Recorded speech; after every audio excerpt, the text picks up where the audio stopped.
Okay, let's get started.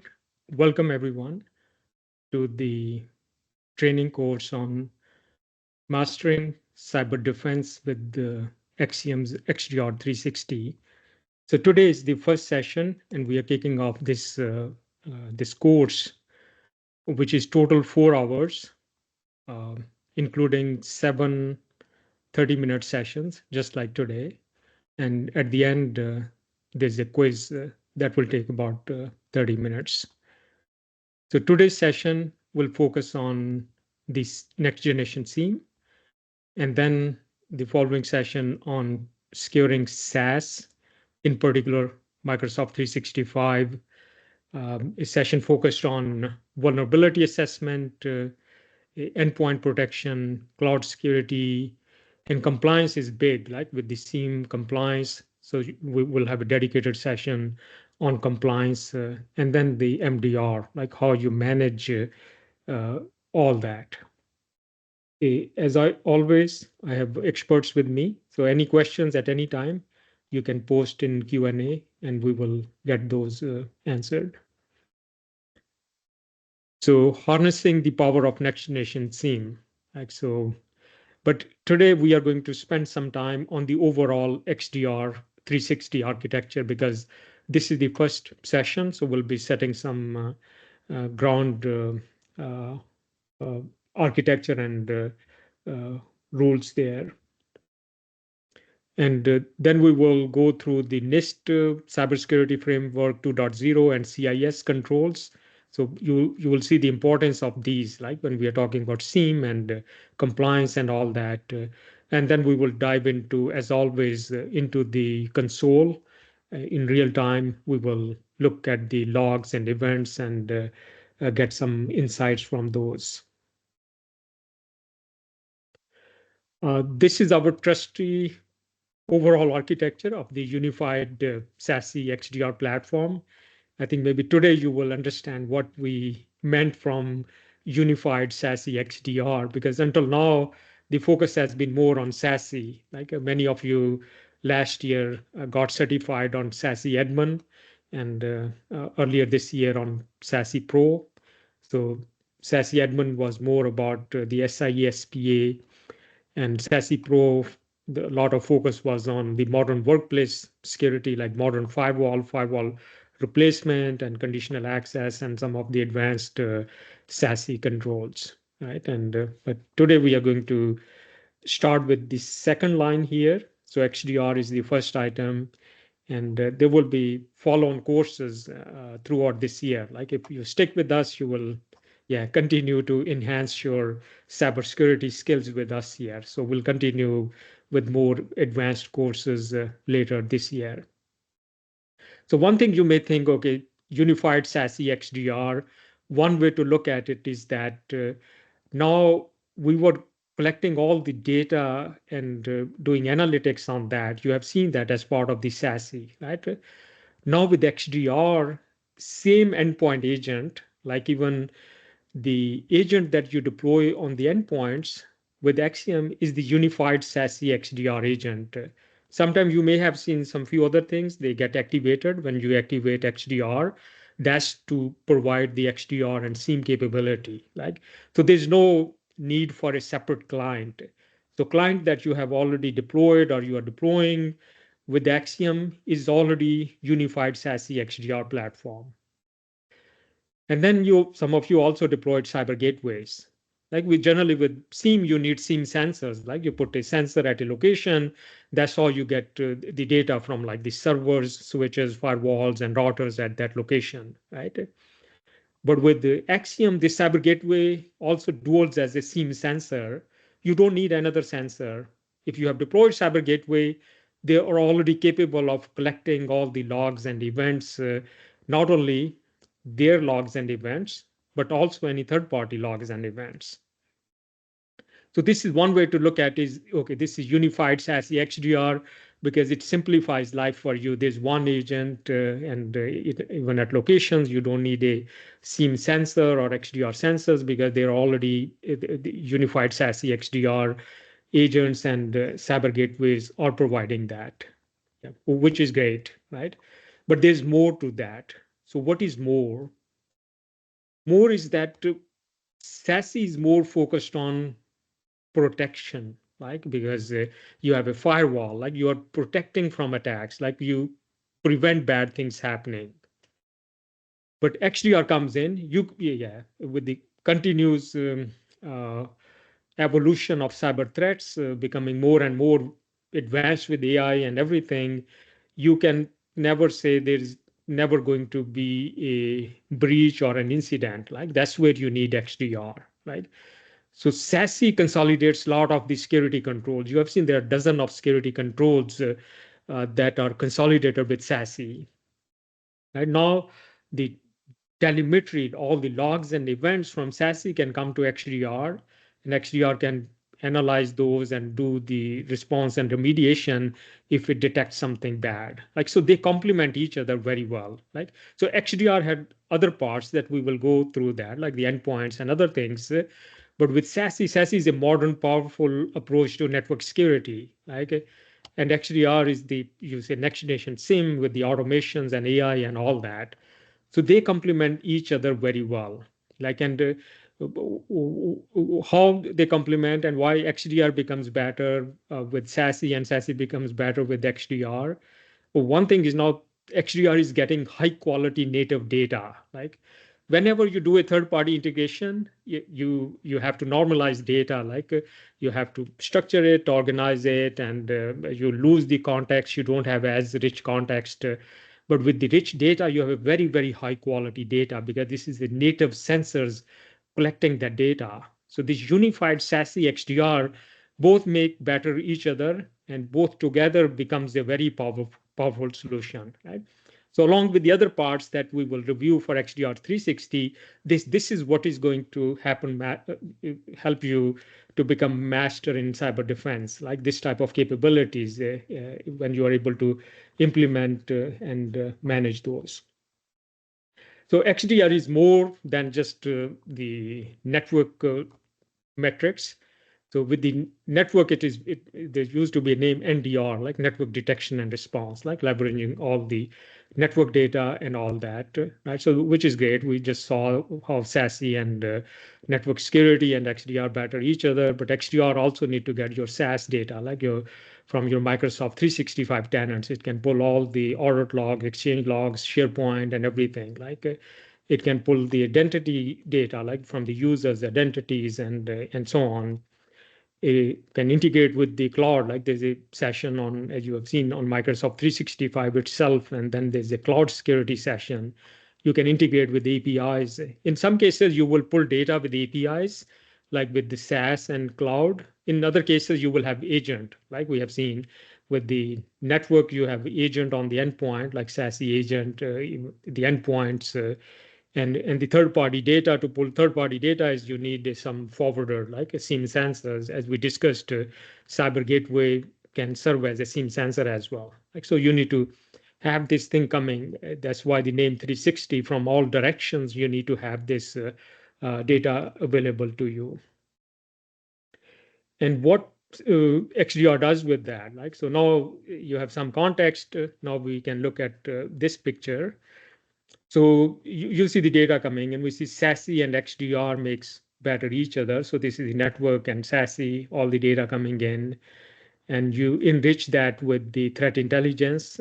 And then, as we just discussed, we can do the Azure, AWS, Google integration, Microsoft 365 integration to pull all the logs and events from there into the XDR engine and the endpoints as well. When with the Exium's unified SASE XDR, endpoint is also built into that.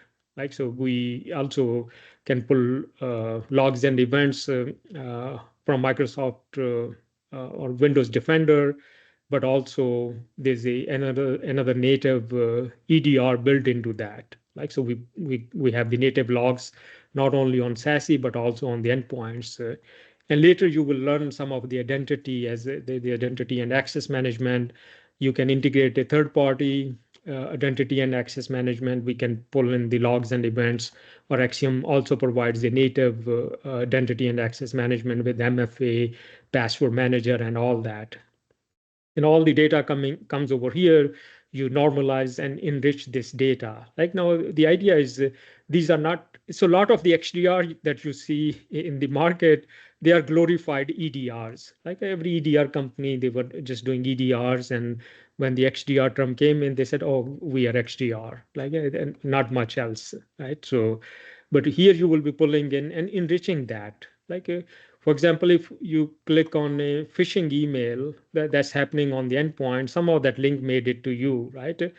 But with the XDR 360, you also have the network telemetry because that DNS request goes for that domain name or URL. You are not looking across things. Like it's not you are looking everything in silo. That's what it going to make it more powerful, right? So the XDR engine consists of a number of modules.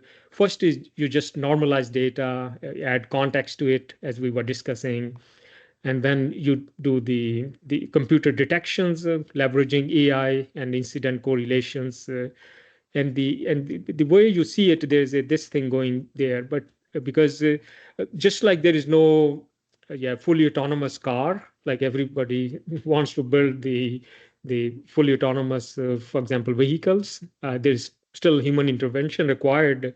There's no XDR that can automatically remediate every incident. Like so, you need human intervention. That's where the MDR and SAW comes in. Like sometimes that incident cannot be remediated automatically, and then a human get alerted and they take an action and you come back and do the remediation. Like in most cases, the goal is to do this remediation automatically, like beyond this green path. Like that's the vision of the a true XDR.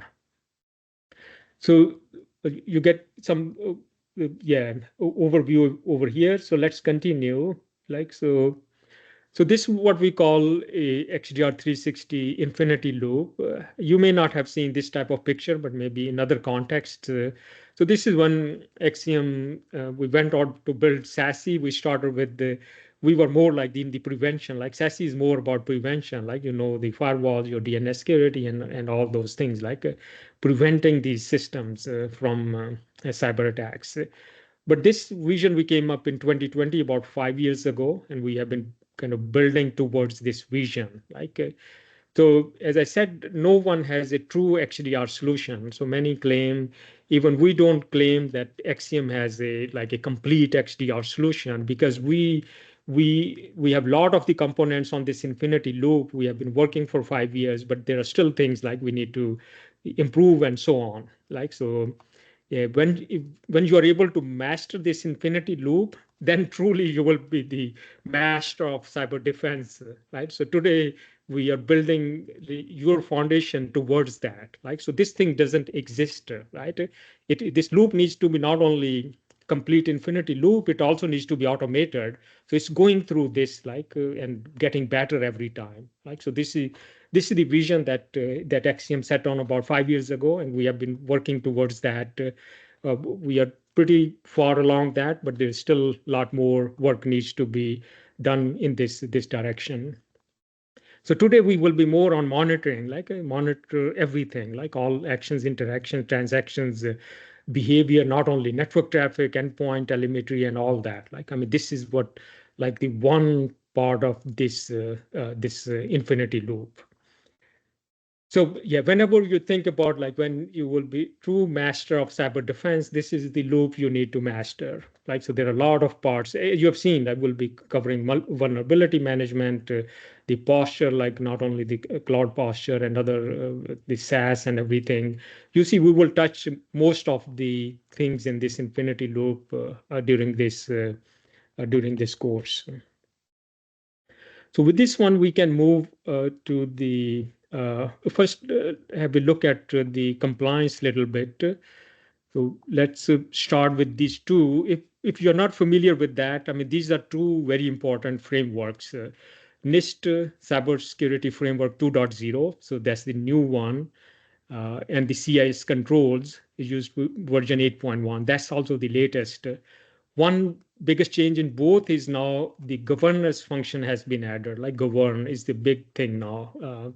and like hold this compliance and everything as you would imagine. Like so, what Exium has done is we kind of brought these together. Like I mean, yeah. So you will see the NIST cybersecurity framework. You have seen this in a way. Like these are the things you were looking into, that infinity loop, like identify, protect, detect, respond, recover, and the govern is the new function that has been added in CSF 2.0. And then these are the CIS controls. CIS is basically Center for Internet Security. This is a non-profit. A lot of the organizations comply with that, because a lot of the other standards, like when you talk about HIPAA, PCI DSS, SOX, CMMC, they all derive from these two foundational frameworks, if you wish, right? CIS controls as well as NIST. That's why you hear. If you're complying with these, you will be compliant with the other standards, because everyone is going to refer to these, right? And as you can see, if you're building a cybersecurity stack, like now you want to become master of cyber defense, you want to consult someone how you build a cybersecurity defense. Like so, these are all the things you would need, like from all these 18 things that are part of these CIS controls. Like you have to be able to do inventory of its assets, data protection, access control, account management, configurations, vulnerability management, malware defenses, network infrastructure management, email, web browser security, security awareness training, incident response, pen testing, and network monitoring and defense. Is anything left out?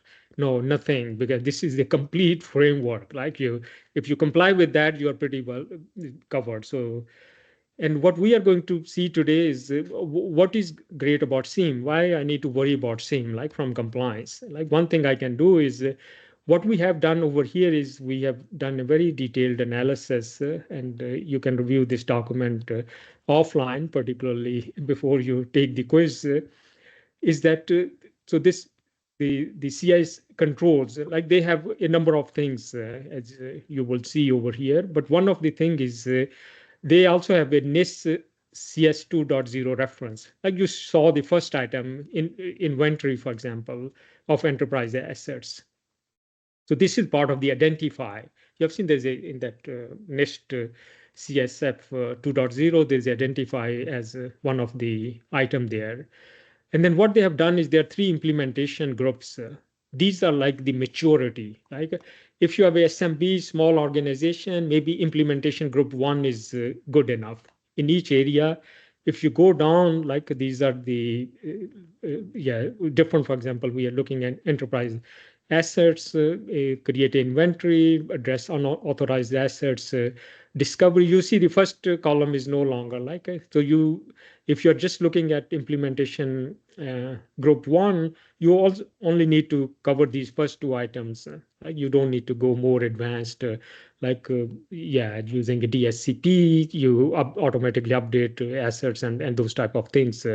Or passive asset discovery tools, those are for mature organization, maybe larger enterprises and so on. Like, but more and more, as many implementation groups you can comply, that is great, right? But we will go through this later, because when we come to compliance as well. So you continue on data protection, and let's go maybe some of the things we can see, maybe email and web browser protection. So yeah, you use DNS filtering services, like these type of things. They all implement. This is like a DNS security is basic. Like this is part of SASE. Like you have to comply with that. Like, but now what I'm going to do is just because we are covering SIEM, like so I'm just going to search for SIEM, and we can say there are 15 places like where SIM will play a role in complying with these CIS controls, as you can see.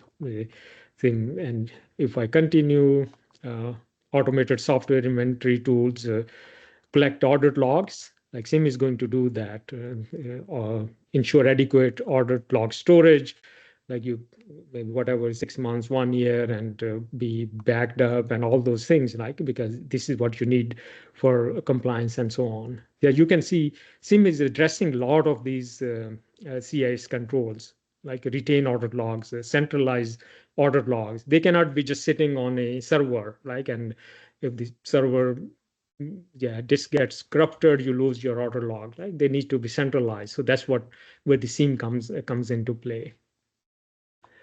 With this one, let's check some of the things in the console. We can dive into that. So this unified SASE XDR, as we have seen, as you can see, it's the same console you have been looking at. Like now I clicked on XDR and I'm in the XDR dashboards because SIM is part of that. Like a lot of the things we will cover, like the endpoint security, we have a session on that. Some of the threat intelligence, cloud security, security operations and compliance, and all those things we are going to cover in the following sessions. But let's look at this is a test workspace, not many active endpoints at this point.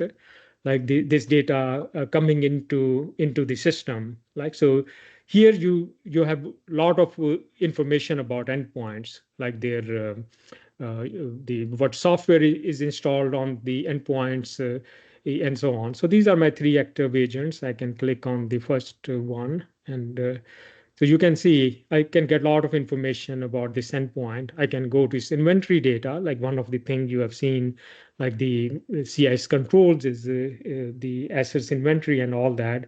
So all my Windows update, what packages are installed, like I mean, there are about 70 of these packages. I can see all the software, like the software assets on that machine. I can even generate a PDF report. It will generate about 20 pages report on this endpoint. Like it's all what is on this endpoint, not only software, what network interfaces are, how the network is looking for this endpoint, what processes are running, and all that. Like so, this is basic, like doing an inventory and having all this information. So that's core to the SIEM, right? And today we can just go into, because this is more about logs and events. So we are just going to go where everything is coming in. Like you can, of course, pick the duration, like you want 1 year, 90 days. Everything will be logged here. Like whatever sources we have integrated, like with 360, or everything will be coming over here. And you can search it and because if something happens, like maybe let me search for what is happening on Microsoft 365. Like now there are 241 hits. Let's just look at maybe this thing. First one, I can expand. Uh, you need all these details. Like this is Office 365 and a lot of these details. I mean, there is some information about my tenant. I think I'm going to maybe remove it later, even though these are not password and those things, but still, and you can continue. There's a lot of information about this. Like if you go towards the end, you will also see when this event is logged, this applies to which uh, uh, compliance standards. Like for example, in HIPAA, whatever this event is, I think the mail item accessed, and its rule level is 5. So the alert level can be up to 15. Like 5 is nothing; it's just kind of logging everything. Like there's nothing to worry about this, right? But it tells you a lot of the standards required, like HIPAA requirement 164.312 B requires that. Like there's a PCI DSS requirements that requires it. So it's not only you're logging everything, but you also see what different compliance standards you are satisfying when you are logging that event and so on. And on the left side, you see, I mean, if each thing is coming with a lot of these different fields that you can further explore. Like I can but yeah, because I want to get insights of that, you have all the dashboards that we will go on in the following sessions. But here you can. I'm just trying to see if I can find a case where there is a we can plot some of the things. Uh, yeah, these are all single values. If I plot this thing, there will not be much plot and so on. So you can see there are all these different things, so much information coming in about these. Wanted to see like maybe the version is more than one. Yeah. So they tell you in how many documents, for example, this thing is present, geolocation, and so on. So it's not only like when these logs and events are coming, they are coming with the lot of information. For example, this is related with the HIPAA and so on. Yeah. So this is where all the details are. Like I can even, because different standards will require keeping these logs for different durations and so on. I can, for example, if I wanted to search something maybe over 30 days, I can also do that. Like I can put in any other search words as well, like whatever you are searching for. Like let's see if there are any failure or what type of failure there are. I can search for example, a failure over here. So you can see. I mean, there are some failure events and what type of failure you can again click on those things. So all the information you have seen, the standards require all these logs and events. They are collected at a central place. So this is the central place, right? So, and you can select for how long the logs and events needs to be kept, and then they need to be searchable. You can filter those. You can plot those, and so on.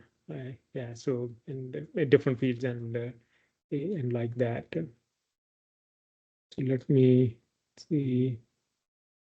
Okay, yeah. So let's go back to the home over here. Yeah, so and you can see, as I was saying, where the critical things are. Generally, the medium severity you should also look at, but these are the high severity things. Like you have seen the rule level. We are looking at rule level 5, which is more just for information. But we can see in my system there are some test machines. I mean, most of the things that come at this high level are generally like either CPU or memory going to 100% and so on. So this may be one of my gateways and so on. Yeah, you have seen, like, I mean, this alert came in because CPU hit 100%. Again, I mean, this case I know because in the cyber gateways, there is you can see these events. I think they are from different cyber gateways. Otherwise, they hit regularly, maybe every 30 minutes, because we do some operations on the cyber gateway, like it's a security function that makes the CPU spike to 100%, for example. But then alert comes in. So these are the type of things you can spot from these logs and events. Okay, with this one, let me check if there are any questions.